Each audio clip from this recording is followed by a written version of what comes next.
As we come to the 19th and 20th centuries, we find that many of the sources of information whose development we looked at last time continue to flourish, but that technological and social innovations allow them to evolve into new forms and to take on new functions. Starting in the mid-19th century, the invention of a steam-driven printing press made possible the publication of penny newspapers, which were aimed at poorer readers and tended towards sensationalist crime reporting, gossip, and human interest stories. But some publishers, like Horace Greeley in New York, offered more substantial content, and one penny paper, which was first published in 1851, would soon become the New York Times. The popularity of these papers increased even more during the American Civil War, as the demand for news skyrocketed. In fact, many papers began publishing 2 editions a day. The fact that these papers were funded by their readers and advertisers rather than by political parties, as had been the case with the early American press, meant that they were able to remain more independent in the reporting of current politics. The idea of a code of journalistic standards was first expressed in mid-19th century England, when the editor of the Times wrote 2 editorials in response to a speech in Parliament which took the newspaper to task for criticizing the government's policies at the time. The editor wrote, "The purpose and duties of the 2 powers, i.e. the press and the state, are constantly separate, generally independent, sometimes diametrically opposite. The dignity and the freedom of the press are trammeled from the moment it accepts an ancillary position. To perform its duties with entire independence, and consequently with the utmost public advantage, the press can enter into no close or binding alliances with the statement of the day, nor can it surrender its permanent interests to the convenience of the ephemeral power of any government." We find around the same time the idea of the press as a 4th estate independent of the traditional first 3, i.e. the church, the nobility, and the common people. In 1923, the American Society of Newspaper Editors, which had just been founded, published a code of ethics which required its members to be accurate, impartial, free of private or government influence, and responsible to the public. It also emphasized the importance of the freedom of the press. The first school of journalism in the U.S. was founded at the University of Missouri in 1908. Its founder composed a journalist's creed, a sort of parallel to the Hippocratic Oath taken by doctors, which states, "I believe that the journalism which succeeds best is stoutly independent, unmoved by pride of opinion or greed of power, constructive, tolerant but never careless, self-controlled, patient, always respectful of its readers but always unafraid, is quickly indignant at injustice, is unswayed by the appeal of privilege or the clamor of the mob." An exception to the increasing professionalism of American journalism developed at the end of the 19th century, when 2 of New York's main papers, Joseph Pulitzer's World and William Randolph Hearst's Journal, competed for each other's readers by adopting a style which would come to be known as yellow journalism. This featured large headlines, over-the-top rhetoric, invented facts, and lots of big pictures, though Pulitzer also demonstrated a commitment to serious reporting and social reform, which he hoped to encourage by appealing to the passions of his working-class readers. Though this style of journalism was not altogether different from what newspapers had been putting out in the previous centuries, it emerged at a time when the public had begun to expect higher professional standards. Unlike newspapers, books, which were being published on an ever-increasing variety of subjects, continued to be too expensive for the increasing numbers of poor readers. Some presses did produce for this audience booklets called chapbooks, which were printed on cheap paper and tendered toward romance, adventure stories, or moral instruction. There was also a large output of short reference works, dictionaries, almanacs, and atlases, and manuals about practical subjects like carpentry and gardening. Many of these, like the popular cookbook Mrs. Beeton's Book of Household Management, were aimed at women, who now represented a large share of the literate public.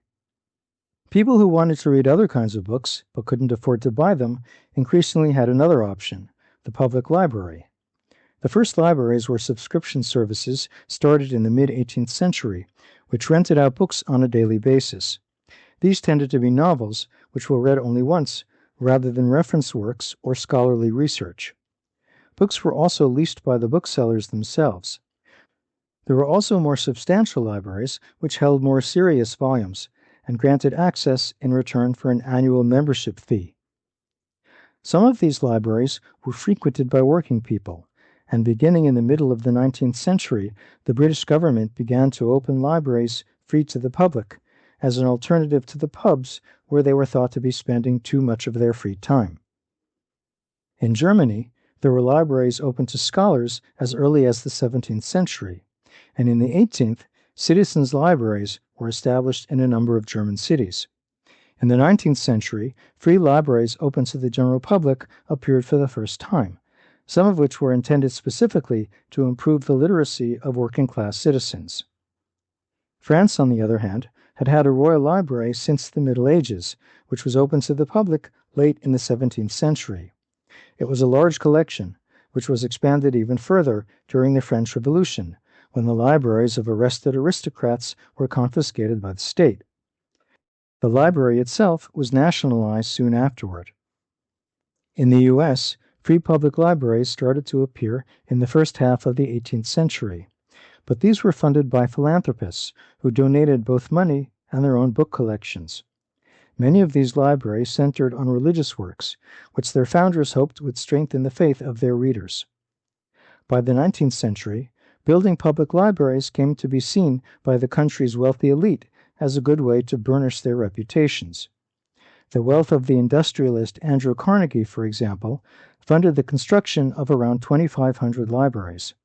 The first American libraries, supported by tax revenues, were opened by the middle of the century.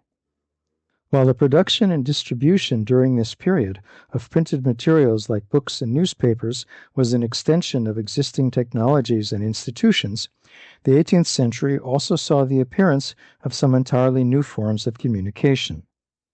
The first of these was the railroad. This was first developed in England in the first half of the 19th century.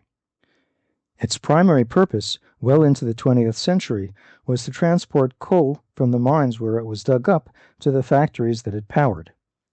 Though it had become widely used in industry since the invention of the steam engine, coal was a heavy energy source which, unlike wood, could only be found in specific sites. And since the railroads which moved coal also ran on it, the transport network grew very quickly. There were also railroads which transported goods and raw materials between cities, and these carried passengers as well. Passenger routes which had originally been served by horse-drawn carriages were also converted to railway lines. And by the late 19th century, trams and subways which ran on rails were being used to transport passengers within large cities. Within decades after they were first used in England, rail lines were adopted in the U.S. At first they were used to send goods from the trading centers of the Northeast to more rural areas. Then, in the middle of the 19th century, they became part of the settlement and development of the West, where farms, mining towns, and cattle ranches grew up to ship their products to the East. The country's older lines, which reached as far west as Omaha, Nebraska, were connected by 1869 with the port of San Francisco, which made it easier for goods from Asia to reach American markets. California's economic and cultural ties with East Asia were strengthened by the influx of Chinese workers who came to build the western portion of the railroad. Along with the railroads came the telegraph, which was initially used in both England and the U.S. to coordinate train movements and avoid accidents by sending messages to the terminals located within stations along the routes. They could also carry information about the goods being transported along those lines. Though telegraph companies like Western Union did send personal messages along their lines, they were a small percentage of the total traffic, and were so expensive that they were only used for important news like births, deaths, and travel announcements. Starting in 1845, telegraph and railroad companies began to develop international communications by laying underwater cables across oceans, connecting Europe with the Americas and Asia. Unlike the railroad system, these cables were used to send diplomatic messages and financial information, and to inform news organizations about current events overseas. Unlike the United States, where telegraph services were run by private companies, countries like France, Germany, and Switzerland integrated them from the start into their existing postal services. Great Britain also did the same within 30 years of the telegraph's invention. While nationalization made these services less cost-effective, it also benefited the public because they were required to provide access even to less populated areas which a commercial venture would not consider worth serving. State control of the telegraph sometimes shifted from general supervision of the network to the suppression of information which the government did not want the public or other governments to know about. This was more challenging than censoring printed material had been, since the speed of transmission meant that newspapers could get information too quickly for the government to do anything about it. During the Crimean War of the 1850s, for example, British journalists sometimes sent reports from the field which criticized their government's tactics and strategies, leading it to restrict the access they were given at the front. And during the First World War, the Austro-Hungarian Empire created a commission to review telegraph messages before they were even sent, and hold back anything that suggested disloyalty or was being sent to another country. The ability to send news from abroad soon led to the creation of regular news services. One of the first of these was started by Paul Reuter, who began as a distributor of pamphlets during the European political turmoil of 1848, then founded a telegraphic news service based in London, which supplied commercial news to banks and businesses. But within a few years, he was offering his service to newspapers and distributing international news of all kinds. His company made an arrangement with similar services in France and Germany, in which all three would pool together any news they had acquired, but would only sell this information to outlets within their own respective countries. This arrangement expanded the volume of news available to the media of the time. In the U.S., a number of organizations like the Associated Press appeared in the middle of the 19th century. These were cartels, which supplied to each of their member newspapers all of the news reports they produced, while keeping them from other news outlets. The Associated Press went on to open news bureaus across the world. Next time, we'll move on from communicating by transporting text and people to communicating through pictures, sounds, and moving images. Thanks for watching, and please remember to like and subscribe.